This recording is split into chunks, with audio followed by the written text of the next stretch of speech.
Hola, Samuel here. For those of you who follow Spanish Sundown on social media, you already know that the show has been shortlisted for the 2026 International UK Audio Drama Festival.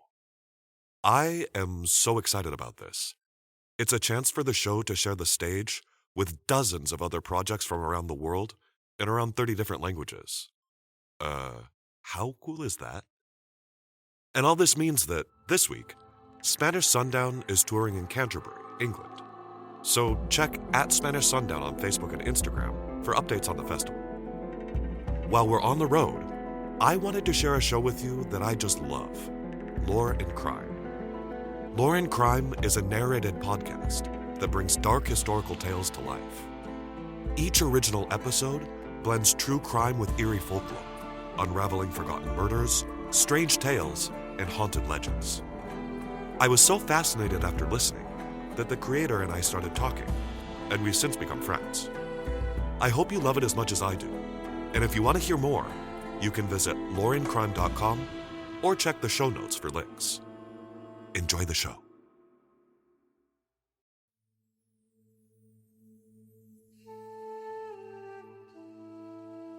She saw it coming, the way you saw a condor shadow pass overhead before the strike. The city would fall, no matter what the councilmen in their borrowed uniforms shouted, or what rumors about a southern miracle snaked through the market. Juana counted the days by the number of new, nervous faces in the churchyard and the scarcity of meat at the stalls. Every day brought more soldiers, less food, and a tightening sense that the air itself wanted to suffocate you. The first cannonball missed the governor's palace by 3 roofs. After that, Chuquisaca broke like an egg under a boot, windows blown out, smoke fingers clawing the sky, people running. A few fought, more just tried not to get trampled. She kept her children and the guns close, ducking from house to house as the streets grew meaner. Her smallest, Mariano, clung to her skirt, crying until she snapped at him. Quiet, Raton. Save your breath for running. She barely recognized her own voice, sharp, empty, the way the Quechua grandmothers talked when the frost killed the harvest. By nightfall, the earth stank of shit and burnt meat. Her husband, Manuel Padilla, was supposed to have met her at the old bakery, but the streets near there crawled with red sashes, royalists, shoving people into lines, gunning down anyone who spoke out. She made for the convent instead, dodging through alleys thick with trash and shattered glass. 2 hours later, still no sign of Manuel. Only a pounding on the wooden planks. The knock on the door was wrong. It wasn't Manuel. She didn't open. The reply was the door being kicked in, and the taste of coppery blood flooding her mouth as her face hit the stones. She came to it in a cell that smelled of urine and horses. Her braid had been cut off, the ends singed. Someone's idea of a message. Her hands were bound with cord that bit the skin. A Spanish officer around 30 years old, not much older than herself, paced the dirty floor. His boots were polished. His voice, when he spoke, was wet with contempt. You are Juana Zurduy. It wasn't a question, so she didn't answer. You commanded 50 Indians against the king's men. Is this true? She spat blood on his boot. He squatted in front of her, face flushed, veins crawling across his nose. I can kill you here, mujer. Or I can make you watch while we feed your children to the dogs. It's your choice. Still, she said nothing. He hit her, but it was a practiced slap, nothing personal, just the way he'd been taught to handle peasant women who thought themselves warriors. He had soft hands, the kind that never dug a furrow or pulled corn. The pain was nothing compared to the shame of the capture. He left her there, bleeding, promising the firing squad by morning. She counted his steps, listening for the direction of the sentries outside the door. 4 men, at least. No chance without a blade. No hope at all. Unless Manuel had survived and knew where to find her. She closed her eyes and breathed the way her mother taught. In through the nose, out through the teeth. Focusing on the places where the ropes cut the wrists. She imagined the fibers weakening, each breath a thread unraveling. When sleep finally came, it was shallow and full of broken images. The salt flats outside Potosi, her father's hands, large and pale and trembling as they taught her to ride. The day her father gave her a rifle, and the first time she shot a wild llama. Memories blurred together, flickering like candle flame. Manuel did not believe in luck, only in preparation. When the lines collapsed at the outskirts of Chuquisaca, he'd already sent his lieutenants to rally the countryside. The city was a lost cause. The only question was how many of their own they could pull out before the Spanish retribution turned the streets into a graveyard. He moved through the pig stalls, leading 2 men from the Altiplano, both barely 20, both better shots than most officers. The plan was simple: get to the prison, breach the walls, and drag out whoever the royalists hadn't yet shot. He was hoping to find Juana and his children.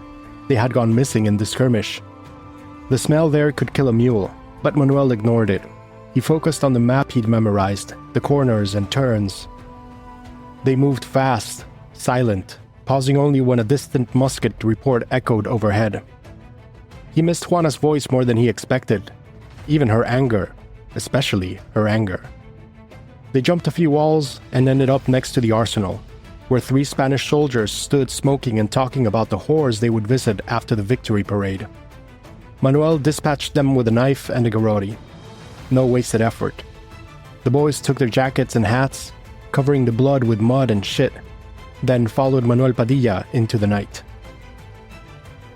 They came out 2 courtyards over from the jail, just as the shift changed. The jailer, an old, tired, drunk, didn't see the butt of the rifle until his nose crumbled inward. The keys fell from his belt, clattering onto the stones. Manuel scanned the cells, 5 women, 2 old, 1 dead, 1 already unconscious from her injuries.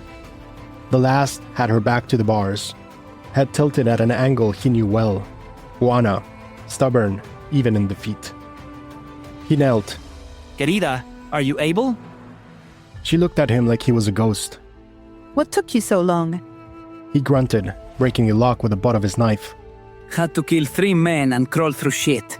You? 1 bastard with soft hands. Manuel's face twisted. Did he hurt you? She smiled, bruised cheek visible. No. He helped her to her feet, steadying her with an arm. Her legs were stiff, but her eyes were sharp, already scanning for danger. The boys waited at the door, with his children in tow, who they had found in the adjacent room, breathing hard. Manuel nodded, and they moved as one. They made it out of Chuquisaca before dawn, riding horses stolen from the Spanish stables. By the time the sun crested the ridge, the city behind them burned in 3 places. The roads east were thick with refugees, most too terrified to notice a family of fugitives moving among them. After a day and a half with no sleep, they stopped at a goat herder's hut 3 leagues from the city. The man recognized Juana and bowed low, inviting them inside. His wife gave Juana a cold batch of coca leaves to hold against the swelling on her cheek. The herder stayed outside, checking the perimeter, every shadow a possible death sentence. That night, Juana lay beside Manuel on the dirt floor. She traced a scar on his arm, the one he got while he briefly served for the crown before turning revolutionary himself. I thought I would never see you again. She said, eyes on the ceiling. I never doubted. He lied. Not for a moment. She smiled. Liar. What now? We move south to Laguna, back to our hacienda. We have loyal men there, enough to start again. She closed her eyes. We'll have to raise a new army. Manuel nodded, turning over the possibilities. There are plenty who hate the crown more than they fear it. She exhaled, long and slow. Then we will find them. In the dark, he reached for her hand. She let him hold it.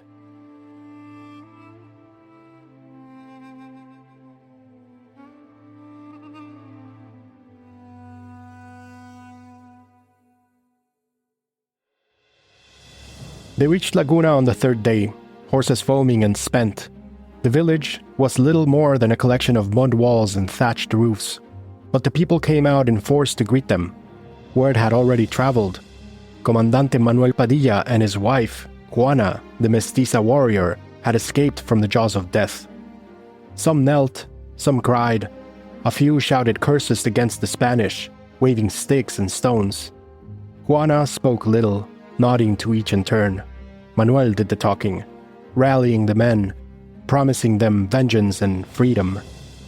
Within a week, they had 2,000 fighters, mostly Quechua and Aymara, along with a few Creoles, all hungry for blood.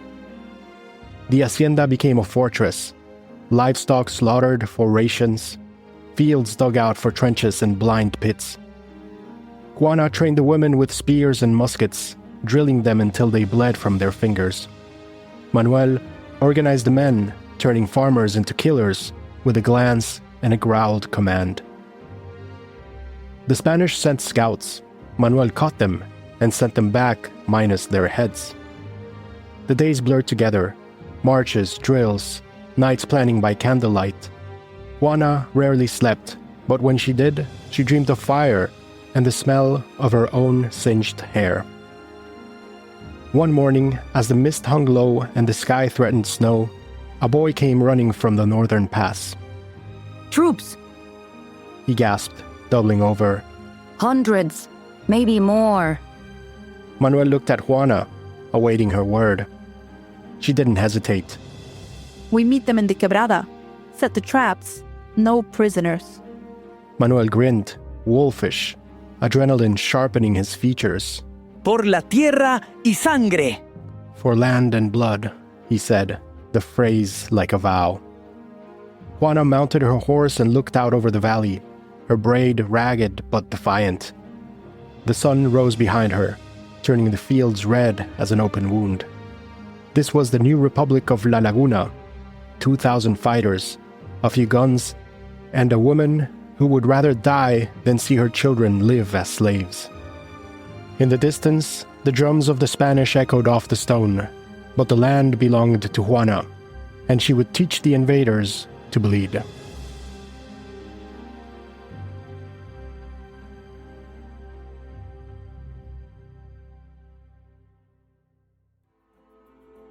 I hope you enjoyed listening to this piece of Lore and Crime.